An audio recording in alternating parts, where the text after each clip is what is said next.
All right, folks, thanks for joining. I am making this getting started guide here for Bridget, kind of a follow-up continuation of my neutral guide, and ready to kick it off. Definitely want to go through some topics here, especially with kind of organizing the chaos, getting yourself straight and aligned as you learn, how to use some of the tools at your hand, and some foundational places for you to start implementing to understand some of the core concepts that it takes to really utilize Bridget's tools. So let's start with preface. Like, why am I doing a getting started guide? First and foremost, I think there is a lot of material out there right now, from combo videos to private discords to old archives to social media and the like, and so there's kind of just too much going on. You don't really know exactly where to start, and while there is it's good to have a lot of information, I think a lot of the information is missing focus, especially for new players. Which leads me to, ironically, while there is loads of current reference material and content for Bridget, there isn't a getting started like basics beginner guide. Ironically, just what it is. So there's certainly a gap here, and I have the attention and time and care and feeding for the community to do it. And lastly is I've been doing this thing, teaching people Bridget, for a very, very long time. And I've kind of matured that process a bit and come across some consistent advice and some consistent, optimizations and opportunities to show some new people. So I think it's about time that I kind of document some of that learning process that I've helped people do and give new players a head start, a place to kick off from. So this definitely comes from a place of teaching people for a very long time, and kind of happy to document it all and keep it a piece of archival history just for Guilty Gear and Bridget and what is. Okay, so let's go over some reference material. There is lots of it, like I prior mentioned. I'm going to link all of these in the YouTube description here, and I think it's great for you all to bookmark this stuff. I think it's great for you all to have it and know why it's useful and how you should use it. Yeah, I think that's well said there. Okay, first off, there's a series by Novel Techie called Guilty Bits. It was a elevated pitch for every character, and I think it's a fantastic step 0 for Bridget, and that's important because there's a lot of step 1s and the like. But I think if you really just want to get from nothing, or you want to show some friends what Bridget's about, or if your friends are asking or whatnot. Ladies and gentlemen, welcome back to Guilty Gear. Today we'll talk about Bridget. 2013 actually. So yeah, that's a good material, but that's about all it's useful for. Moving along, we have the Dust Loop Wiki. So Dust Loop Wiki is golden. It is a vast amount of numbers and data, and you don't have to memorize all this stuff for now. You don't have to put your heart and soul into this to get started, but this is always a place that you'll go and reference when you need to look up information, like how much involves my backdash, how long is my backdash, these kinds of things. So you'll as you keep playing the game and get better, you'll find yourself wanting to know answers to these kinds of questions, like what exactly do I have the frames here to deal with the situation, or how actual advantage am I, or how much throw vulnerable do I have for this type of answer for this type of question. So this is a fantastic resource, but you do not need to grind on it to get started by any means. Okay, next we have a public Discord. It's the Guilty Gear +R Discord. It's public, anybody can join, and there's a Bridget channel specifically in there. So me and some other mentors have been very active there, trying to coach people and discuss and give people some feedback and pointers and all that goodness. So I would strongly encourage you to look at the pins. We put a lot of time and effort into the pins, a lot of clips, a lot of good documentation stuff there. That is an absolute valuable place to A, meet people, B, get matches, C, have a bunch of reference clips that are things all the way from beginner to intermediate to advanced. So this is a fantastic current resource right now of meaningful in-game type of examples. Next, Kratos, another mentor, a badass Bridget player, has done his Bridget guide.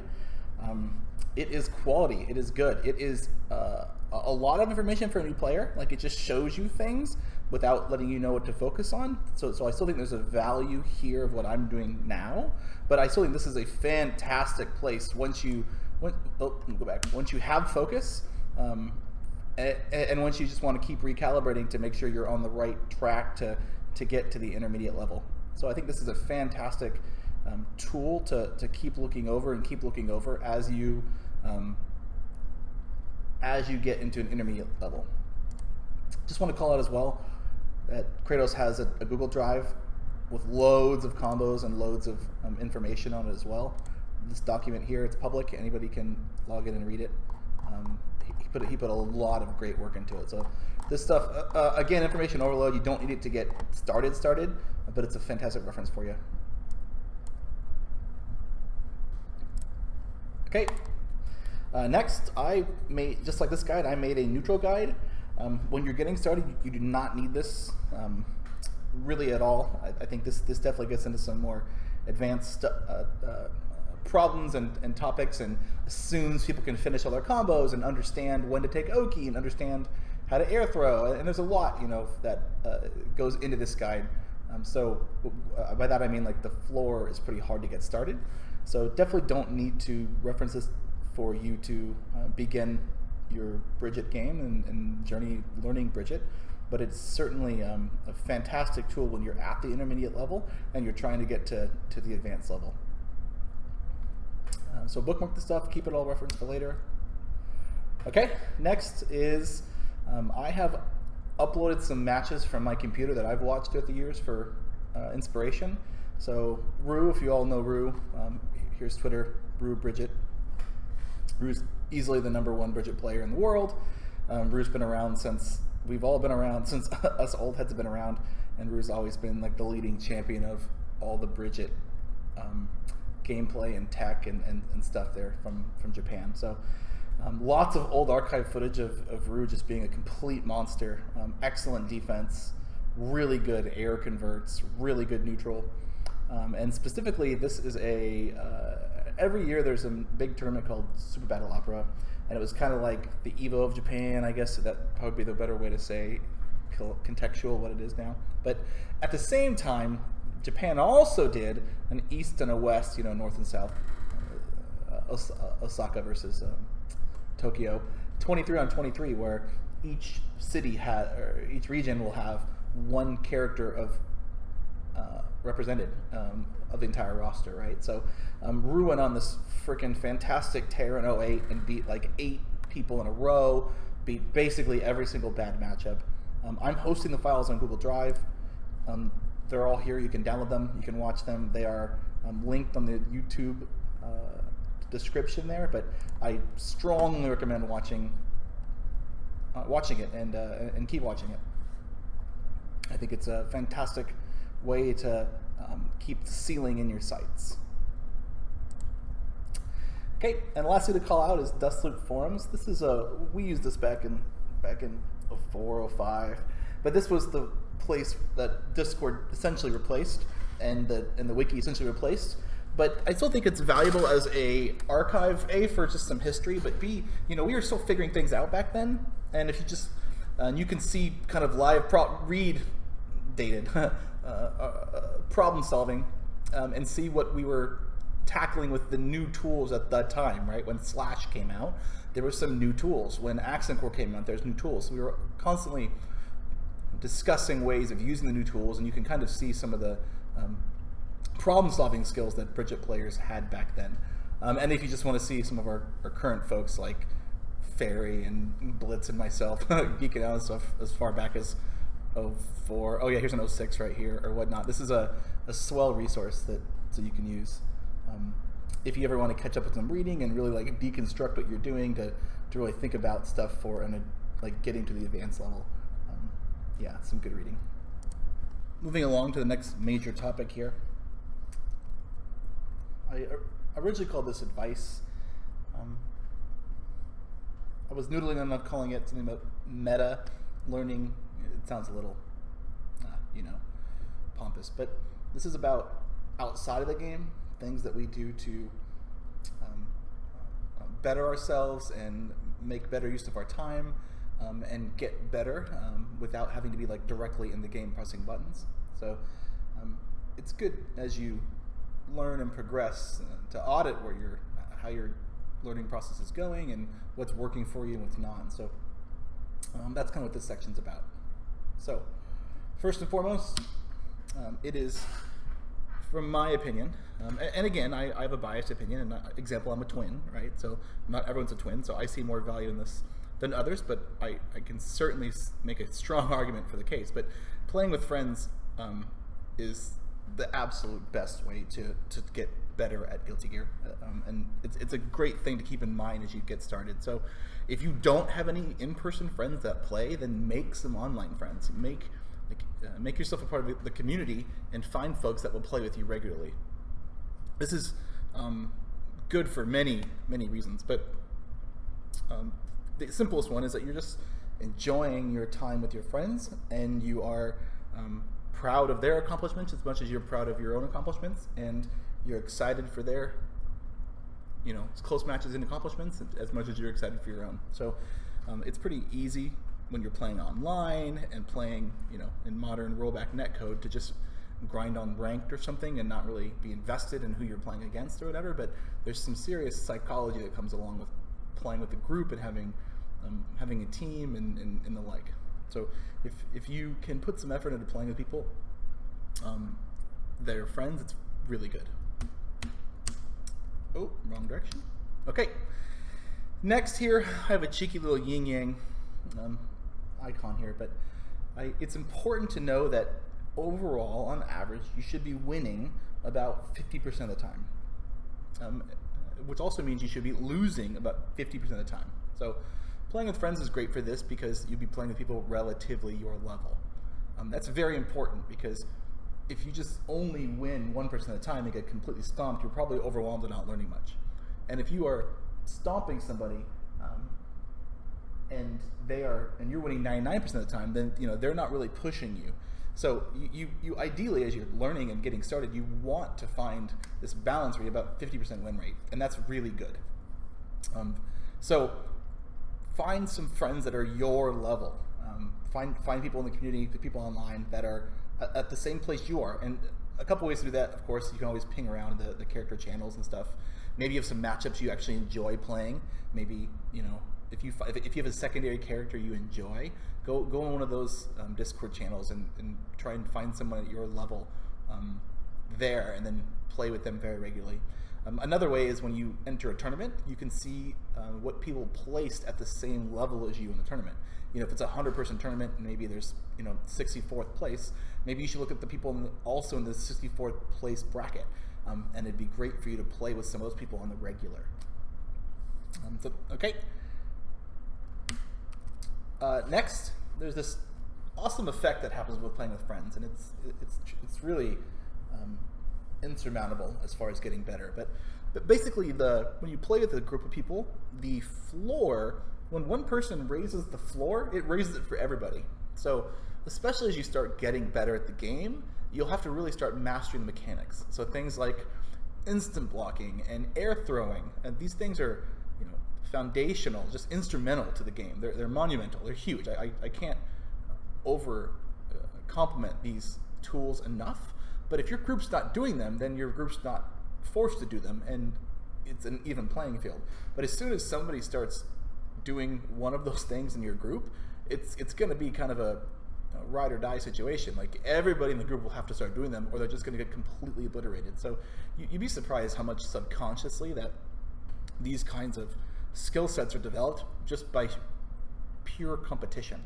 And that's good. And so not only is your ceiling getting higher because you're all learning new things, but your floor, like the entry level, is getting higher, and you're still playing with friends, and it's fun and casual, and all these good things. The last thing I want to say about this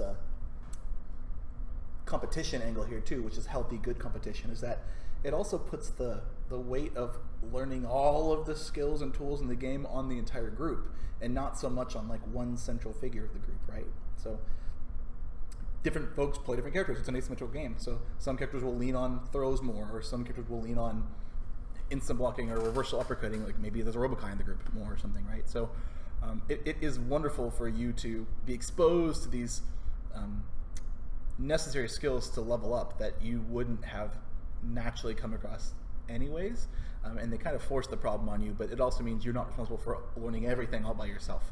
You are certainly taught things indirectly, which is awesome. Okay, next up, study your theory. So what I say by this, I mean document your own idea of what you think the best thing to do is. Whether you make Twitter clips, whether you write things down in a notebook, whether you are making combo videos, or maybe you make meme YouTube channels that highlight clips of good plays. Like whatever you do to internalize and document what you think the right thing to do is, you should actually document what the right thing to do is, because that'll change over time. And it's good for you to reinforce your mental understanding of the ceiling of the right thing to do outside of in the game. In the game, you're playing and you're implementing, and you're going through decision flows of hit or block or counter hit or not, and all these other flowcharts. But in the end, you should also know what the optimal thing to do is, and that'll be evolving the more you know the game. So continue to write this stuff down in whatever platform that helps you document it. But that is a fantastic resource for you to have in one place. So if you go on vacation for a week or something and come back, you haven't forgotten what's the optimal route here. These things are also good to reinforce learning in different styles. Would recommend it for sure.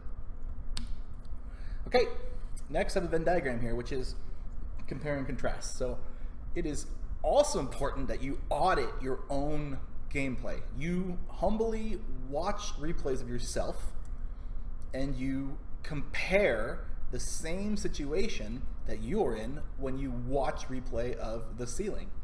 So if you have a favorite player, like maybe you love, Yuki Nose or Mugen or Ru or whatever, right? So you have some Bridget player that you particularly really respect and enjoy their play style.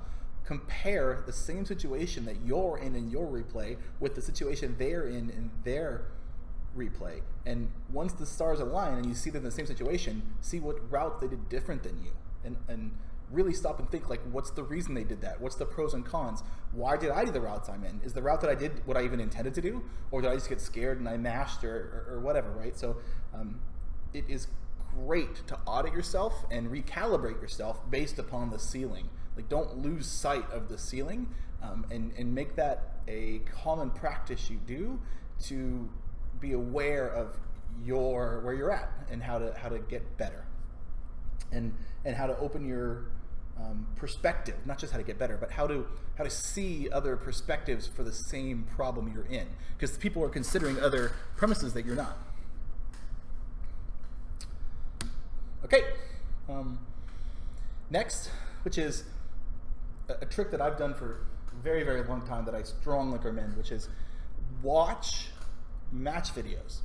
I don't even mean of Bridget. I don't even mean of that 08, Ru freaking optimal best Bridget play in the world clip that I'm sharing there. I mean every week we have 3 or 4 +R tournaments, right? So there are YouTube video on demands archives of these tournaments. Watch it. I don't mean that you need to spend 3 hours of your evening watching that to get better. You absolutely can watch that on fast forward. Start with 1.25 speed. It's fine, because once you get comfortable with the game, you understand the bread and butters, and you kind of know what to expect. So your brain can casually process, okay, yes, Soul's doing some Grand Viper loops, or whatever the name is, the wall punch stuff. So Soul is doing these Fafner wall punch loops or whatever, right? You know he's going to do 3 or 4. It's going to end in Bandit Revolver knockdown. And so you don't need to slowly watch that whole thing. You can, because in that moment you're just kind of not learning something new if you already know what the combo is. So when you get in that kind of pattern, there's this psychological trick that happens, kind of like any kind of rhythm game like DDR, which is why I had this DDR icon here. But that is, once you start processing information ahead, you actually don't, you kind of filter out, is this important, or like, is this short-term memory or long-term memory? So you'll get to a point where you can watch matches and pause when something interesting goes on, and that you can learn from. Or if it's all the bread and butters you expect, or whatever. But also, back on the DDR thing, is you will be watching and reacting, and so at some point you're only looking ahead, and you're only looking for key decisions, and your brain is totally casually doing the arrows that have already hit the middle of the screen, even though you're looking at the bottom of the screen. So your brain can be thinking about what options they could take while they're doing the bread and butter, and then some Oki options or something, right?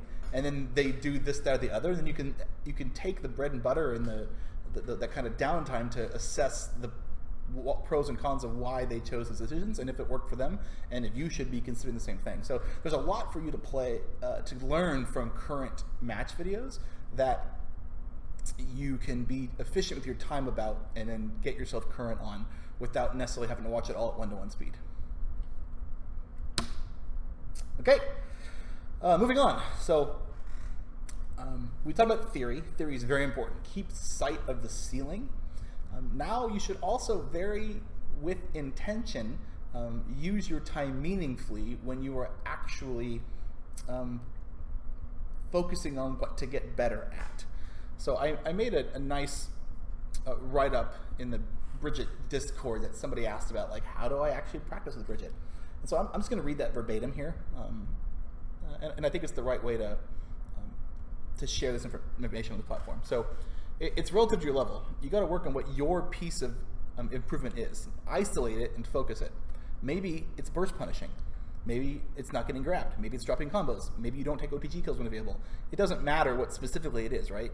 There's all kinds of things to work on. Rolling extensions, damage optimizations, jump options, maybe your pattern, right? Doesn't matter. It could be any number of things. So it starts with acknowledging where you are, then assessing the ceiling and understanding the delta, where you aren't, and what that gap is. These are where your gaps and what you should focus on is. So then you need to take one core concept and training mode it out and try it in matches, and then replay, review. Make sure you can actually go back in time and practice that thing that you should have got right in the match. And then keep at that, and keep at that, and keep at that. Oh, man, I keep hitting up. And so there's this cycle of training mode one concept, put it in a match, practice it, and then refine it in replay review, and then keep refining that in training mode. And you do this over and over again, cyclically, until it becomes just a normative behavior for you. And once you feel that one piece is normal and standard for you, then you can start focusing on the next single piece or concept, which is why I had this single,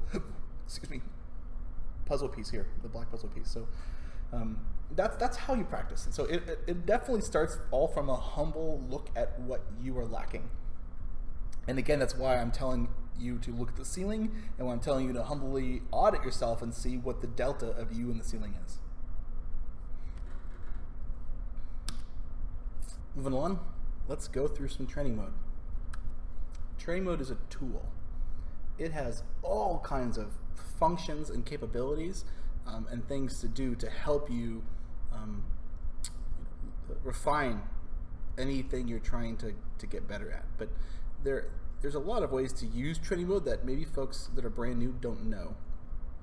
So I want to talk about some specific things you could do in training mode to get some value that's not as self-evident. And it's important because training mode's important.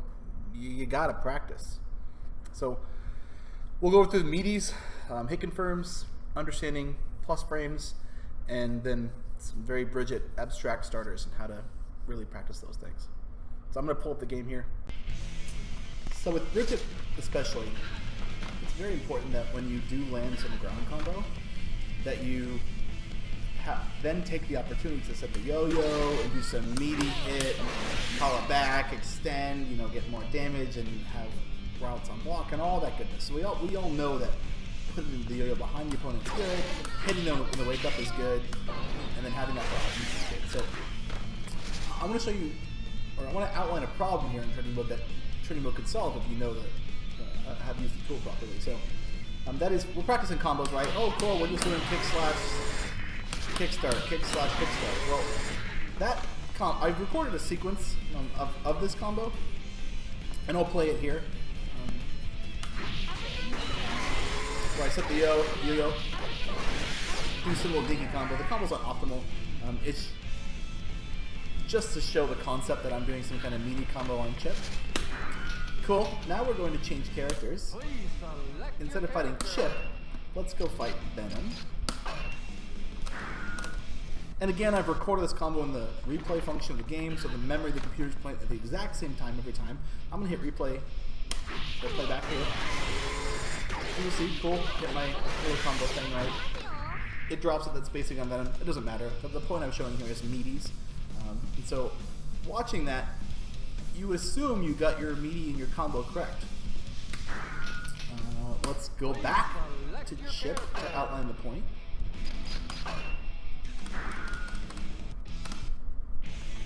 So, if you put the opponent on jump, and I recommend always leaving the opponent on jump, straight up, 100% of the time, always doing it. You put him on jump, now when I play the combo, you'll see when I hit Chip, he's not in the air, which means I've successfully meted him before he left the ground. Okay, now we'll switch back to Venom. Please select your character.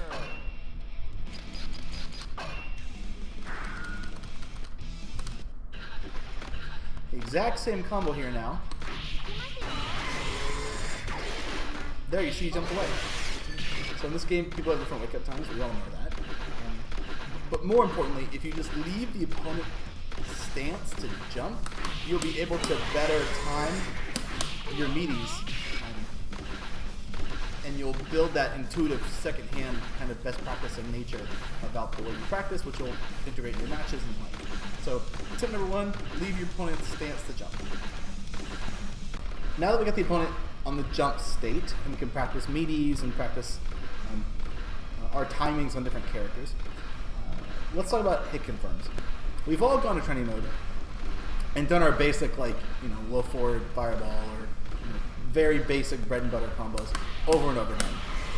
I'm just going to keep using kick slash kickstart for just the basic example, right?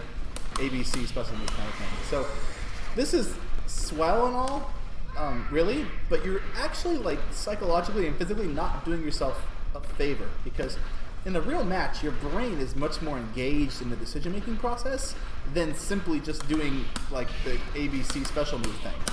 So a huge tip I have, not only leave the opponent on jump, but also leave guard on random. And I know it's going to slow down your progress on practicing the combos, but it's going to strengthen your progress on practicing your confirms that will apply to a real match. So now that he's on random, I'll be doing different flows.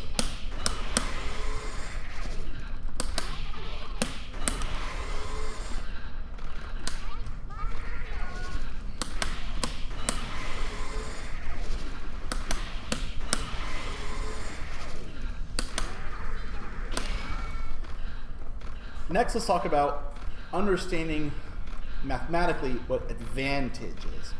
I'm not going to go super big into plus frames and the like, but conceptually I'm going to show you a training mode tip so that you can see what your actual advantage is.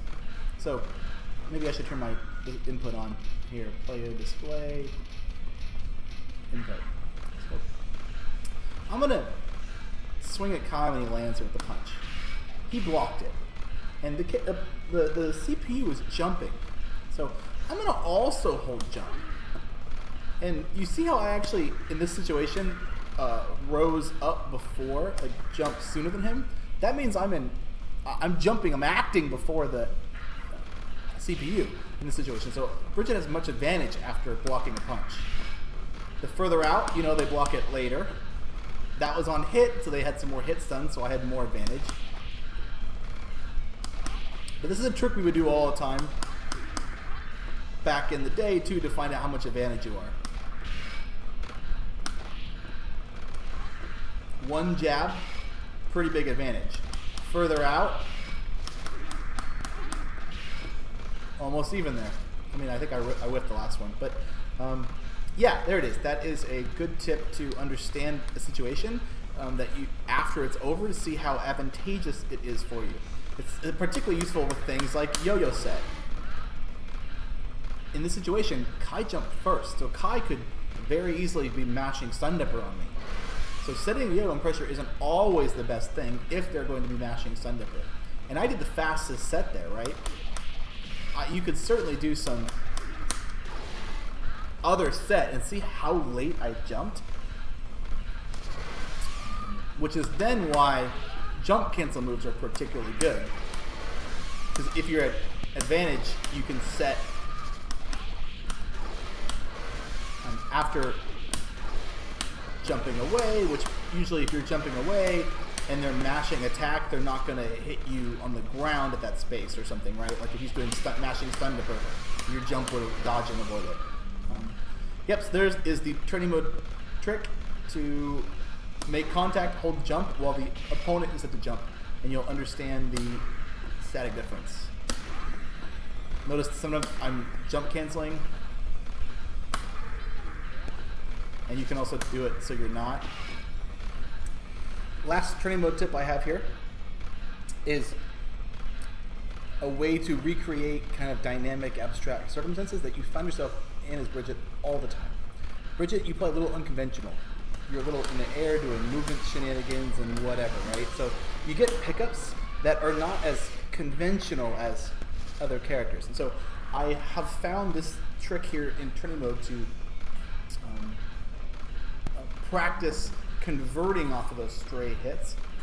So I turn up enemy state to counter hit. I'm sorry, state to jump, counter to first. What I'll do in general is I'll put the yo-yo out, and I'll either call it back and then recognize the situation and practice what's the appropriate combo. Like in that circumstance, if they're low, I want some kind of kick forward slash, you know, super jump assault combo or whatever, right? But I very well could have had that callback hit on the ground. And then if they're on the ground, you want to run in with kick slash, kickstart my heart. Or it could hit so high that the 5 kick would just completely whiff, right? It's too far away. Like that. And so in that circumstance, you need something like success to combo. And there we go. Even in that situation, they're too hot for success, so I needed jump S. There I didn't know if it was success or jump S, so I did jump K and it worked.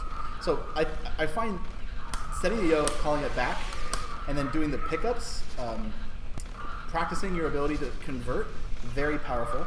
And then secondly, that's when you have no yo-yo. You can also the yo-yo out,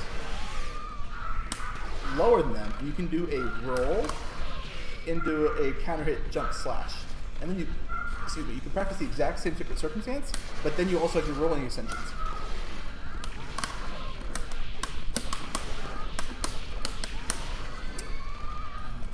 Yep, so you need to do this yourself. You got to internalize all the spacings and heights and ways to optimize and make sure you get the damage from your combo with all your jumps and the like, and all of the routes. And I don't want to go through each one of the routes, but I wanted to show this training mode tip with Bridget for you to be able to practice this type of stuff yourself so you can get to the point you should be. Let us talk some starter combos, some foundations for you. I go through these because they are not optimal combos, but they are absolutely pivotal interactions and are the building blocks of how you structure your offense, defense, counter hits, call outs, neutral, and everything around your opponents. So again, I'm just showing you some basic thing to start from, and there's many ways to optimize it and many ways to curate it to the situation you're in, and that's the point here. It's not about just repeating what I'm showing you here and then mindlessly only doing that. It's about thoughtfully adapting it to your circumstances. So what I've outlined is an air-to-air, which is important because you're in the air with Bridget. And if you make an interaction and get a hit on them, there should be some way for you to get damage off that, especially with multiple rolls, multiple jumps, and options that opponents don't have. Next, I have kind of your basic bread and butter combo. And then lastly, I have a yo-yo set and yo-yo callback game plan that is important to start to use to understand what your opponent's behaviors on defense are. And mid-range is good for Bridget because your 5P is pretty far and fast, and your 5P is way faster than most opponents' 5P. So you'll see how the opponents react at ranges outside of your 5P, or maybe just the tip of your 5P, and that'll be how you can start to categorize what kind of opponent you're fighting against. Maybe they only mash, maybe they always jump, maybe they only hold up back, maybe they uppercut every time. You know, like when you play a person, you're playing a thinking being, and you need to kind of solve the challenges that they're presenting you with. And so there are safe situations you can put yourself in to gain information about your opponent. And then with that information you gain, you can start to take advantage of that and apply different routes and patterns, structures to your offense, and neutral game plan to bop them for their comfort zone tendencies. Bridget has a lot of air mobility and a lot of air options. You'll find Bridget players doing things like this, that roll or jump punch. Those, we call them roll jumps or pseudo jumps. Bridget has 2 jumps and 2 rolls. So a lot of times you'll see Bridget players visually hide if they're doing a roll or a jump with the punch. It's kind of, you know, when there's a lot of information going on the screen, it's kind of difficult for your opponent to count all your jump options. But if the opponent is counting your jump options, they know you have 2 rolls and 1 double jump, then you can only, then they can predict where you land, right? If they predict where you land, they can kind of catch you and corner you. So you'll find a lot of Bridget players doing lots of jump punch for that reason. Secondly is the double jump. It kind of is the duration of the ascension on your double jump.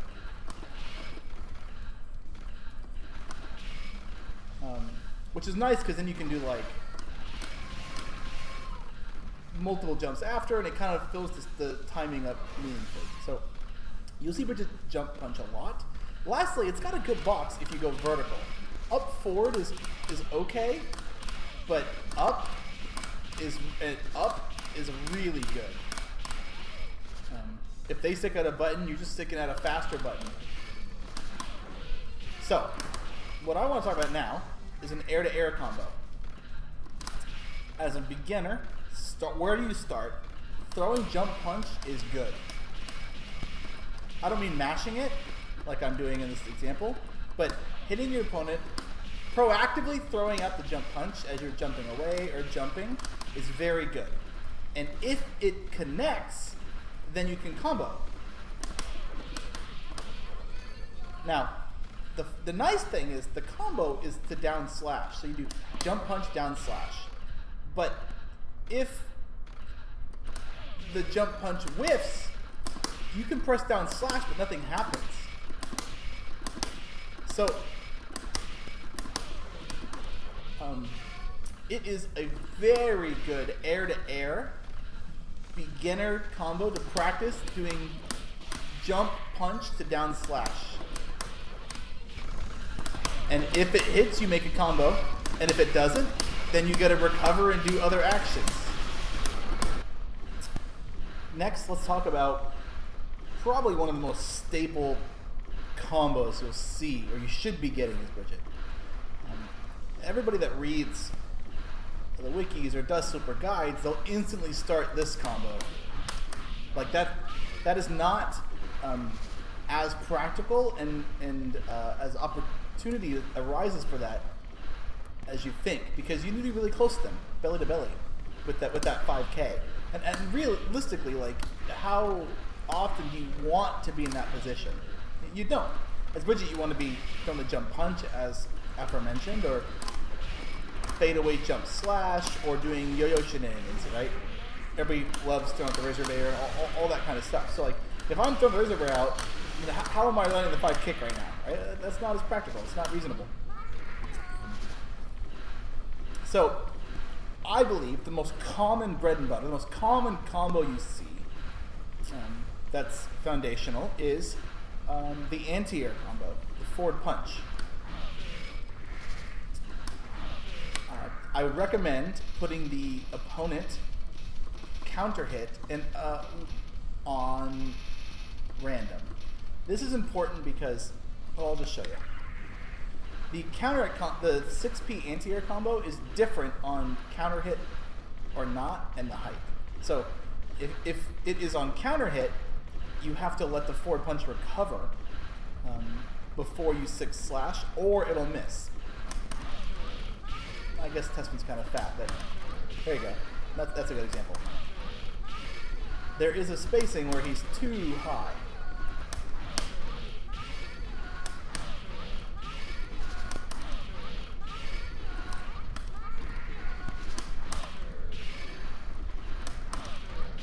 Like that. There's that. There we go.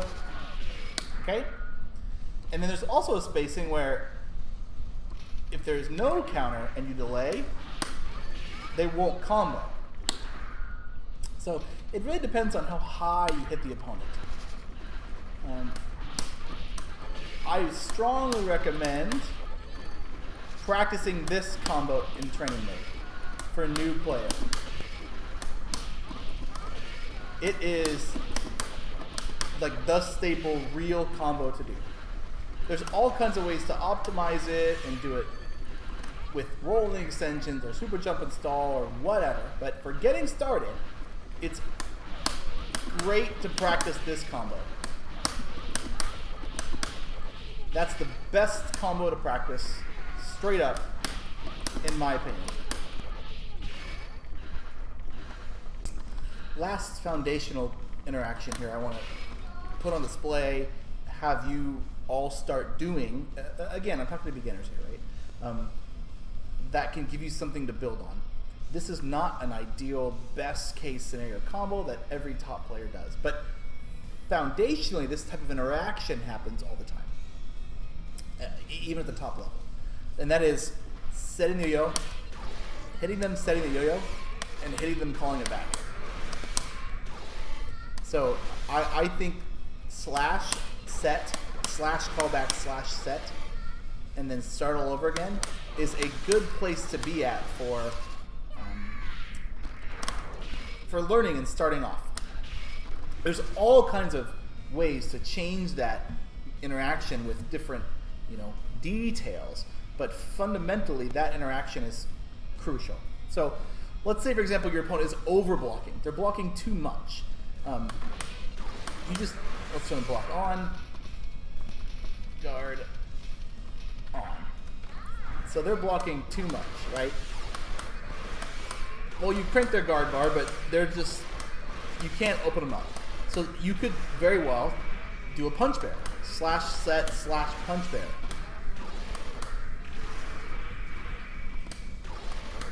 And then from there you get some kind of mix up or whatever, right? So that's just one quick example. I'm going to rattle off a couple more here, but the point is to show that this is a opportunity for you to analyze an interaction and think about Bridget's tools and ways to use Bridget's tools to solve that challenge that the opponent is giving you in that interaction. And that type of thought process and going through your options will help you be such a better Bridget player in the end. To wrap up here, I want to give a thank you to a lot of the other Bridget mentors and folks that have kind of helped along the way and made this fun and an interactive experience. So we got lots of other mentors on the channel, and they are all great and smart folks that are super happy to help. And it's good that folks reach out to all of us with different questions, and we can provide different opinions and the like. So it's been a wonderful blast to have folks like Kratos and Isaac J and Mahoko, and even like non-Bridget mains like Naj and Blitz, right? So a lot of people are passionate about Bridget, and it's just been awesome to bring it all together. So there it is. You can find me on Discord or PM me or whatever. Happy to get in games, and feel free to reach out with questions. Good luck, everybody, and have fun. Keep playing.